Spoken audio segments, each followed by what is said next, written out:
Hello and welcome to What Moves Us Express, Or alternatively, what doesn't move us? a daily podcast throughout this disrupted season Brought to you from sunny Brighton and at Nine Elms in London.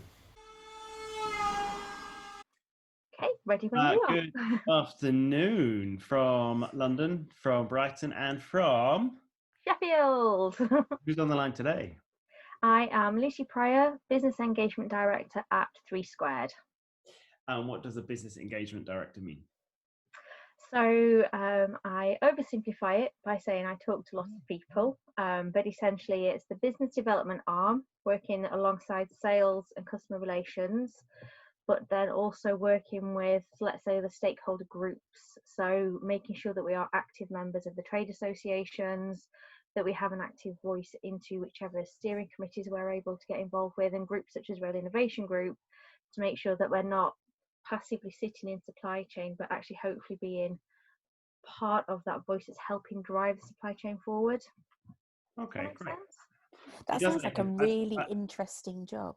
It's so cool. It's an amazing, honestly, the product that the company makes is amazing. The company is amazing, and the fact that part of my job is doing all this interesting stuff, I'm so lucky. It's such a wonderful job. So. Well, on that, given it's such an interesting job and such an interesting time, as you know, we've been doing these podcasts this week. So I guess, I'm going to start with, just a few weeks ago, we were supposed to be doing an event in in Sheffield, one in your brand new offices. So I'm wondering how it's been opening your brand new offices, shutting them, and going home. So I have to say a massive shout out, first of all, to our HR and operations managers, so Rachel and Cherry, and then Chris specifically in the IT team, because they have just been amazing human beings at getting a team of 50 odd people all working from home. Now the likes of myself, James, Tim, Becky, we're used to being out on the road or working remotely. We have, as company policy, a 1 day a week work from home policy for everybody that wants to use it. But for 100% of the staff to be working from home, that's completely new.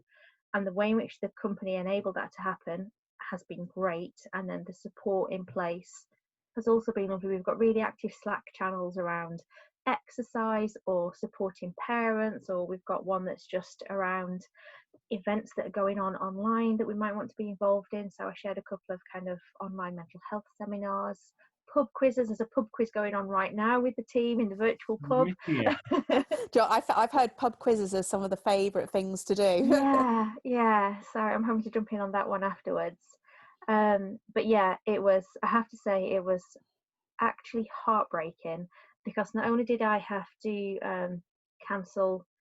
postpone hosting a Rail Innovation Group session, that very same week we had our official office opening, and we had some really lovely and important guests coming along to that. And then there was also a massive STEM engagement event I was co-involved with, all taking space within 3 working days. I had to cancel all of them on one day, so that wasn't much fun.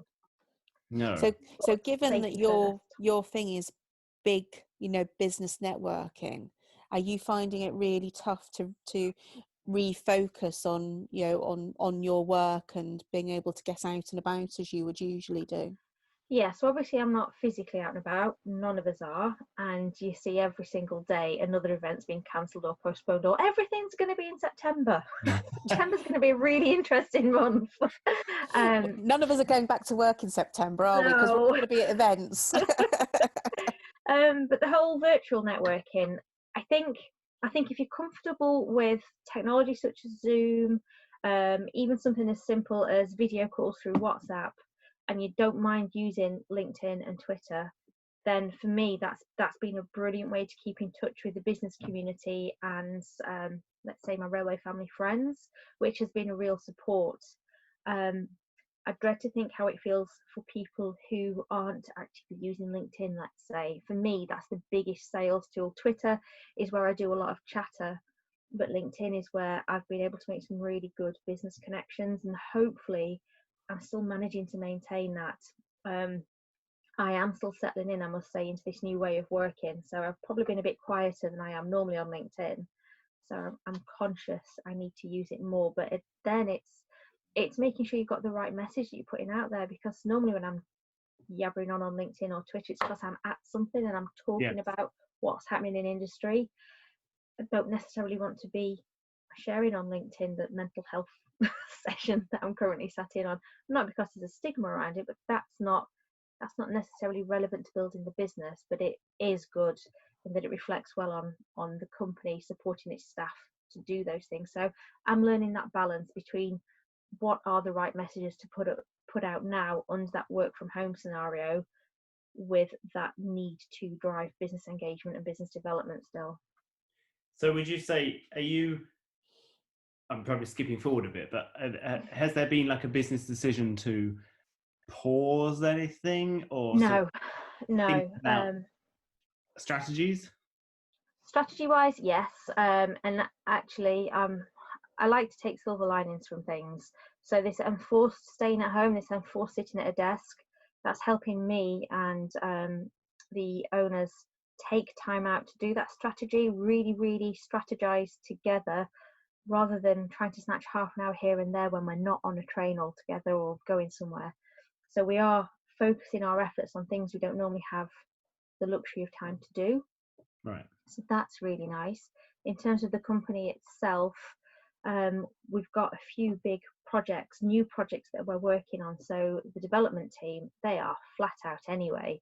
So they're actually busier than ever. In fact, some people are saying they're probably a little bit more productive now than they were a couple of weeks ago. The thing that's really taking my attention is the fact that Tim, James, I, and the customer relationship team really need to hone our strategy now, so that when there is that 3 or 4 month lull, that we're ready and we can all. It's a cyclical thing anyway, but we're nurturing relationships now for the time when we do go back to normal, whatever normal is. But then flip that around on a day by day basis. Every single one of us, we've just got our eyes peeled to the screens. What's the latest challenge for the TOCs, the FOCs, the open operators, network rail, because everyone's up against different challenges. So the emergency measures that the train operating companies are under, that's hopefully a comfort for us as an SME supplier into the TOC community. But because the open access operators and the freight operators are actual commercial entities, they can't have that DFT support. So we're hearing of staff being furloughed. We're hearing of rail operators, freight operators seeing their trade going off a cliff, to misquote someone. This isn't usually one of our questions, but I was quite, because it kind of leads into one of the other questions that we normally ask, but obviously you're quite close to the Rail Industry Association as being deputy chair of the SME group for them. Yeah. So you get to hear a lot more stuff than most people hear. And obviously there's the weekly conference that RIA hold. And I was quite surprised by what support is there for freight operating companies, because I would have thought with having to still transport goods around the country that they would be quite busy. This is something kind of offline I am trying to find out more information on. So I've spoken to a couple of people, anecdotally, if you like. Aviation fuel, obviously, that's a massive commodity that isn't being moved anymore. Is the drop in transporting aviation fuel, is that cushioned by the increase in moving supermarket shelf goods? That I don't know. That's what I'm trying to find out a little bit more. Is it just that the freight operators are seeing a shift in the commodities used, or is it just that there's a little bit more of the consumable products, but the massive bulk expensive products they have stocked? It's interesting. It's sort of like, just the way we're all connected, isn't it? And how just something, a little thing that you wouldn't think would impact on another business does. Because I'd have never thought of the fact that a lot of aviation fuel gets transported around the UK by train. Yeah, absolutely. So right now, the main things being shifted by the freight operators, according to, I think this was a Treasury website it was on yesterday, is food, fuel as in forecourt fuel, medicine and construction materials. Aggregates are still being moved around, but aviation seems to be the largest dip for people. Everybody, every single aspect of every single market but is of doing course, as needs must. if construction starts reducing their workload as well, aggregates will go as well, won't it? So exactly, so it is a tough time. So I mean, just going back to 3 Squared, when you say it's giving you more time to think and giving you space and that. So can we be expecting some really exciting developments then, sort of like when we can sort of like come out of our hibernation and that then? Yes, yeah. So the company's constantly evolving, developing its products anyway. So we've got core products within the Rail Smart suite, such as the employee development system, constantly being refined and improved and updated. And we're hoping that our customers now more than ever will see a benefit of that. If we look, for example, at the Office of Road and Rail Regulation, they've relaxed the renewal and the upkeep of competencies.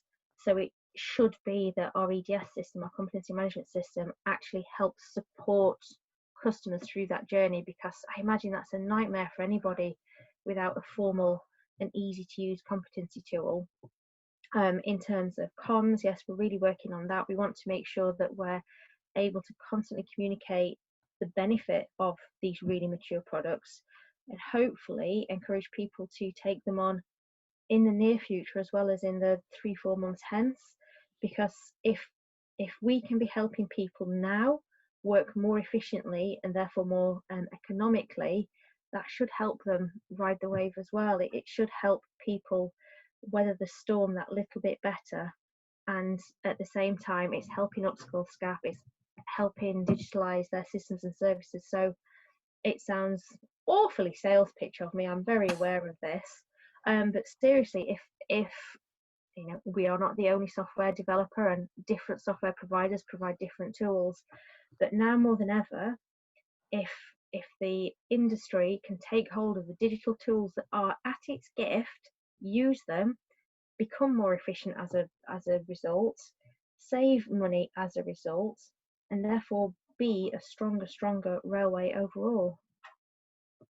I think that, but I think that's a great message though, isn't it? Because in times of adversity, they are often the best times to innovate and to look at the way we're doing things, because we're forced to. Yeah. Great. Okay, well, that's a positive message. Our time has come to an end. Now, I do have to say that we're on Zoom. So I have a question, Lucy, is are you missing the office because you're wearing your lanyard even if you're at home? I've got to get some branding in somewhere. or is it just you need to wear your lanyard to get into the Home Office? No, actually, I'm quite ashamed. My little boy was tidying his room up earlier. My little girl, she absolutely loves lanyards from conferences, and somehow they'd all migrated into Charlie's room. So I'd instructed him he had to tidy his room today so he could have some Robux tokens, and he came out with this massive pile of lanyards. So I thought I'll put the work one on, because I didn't think to bring a branded pop-up before we all got sent home. Lucy, thank you very much for joining us. Thank you. Great to speak to you today. Guys. Bye. Bye.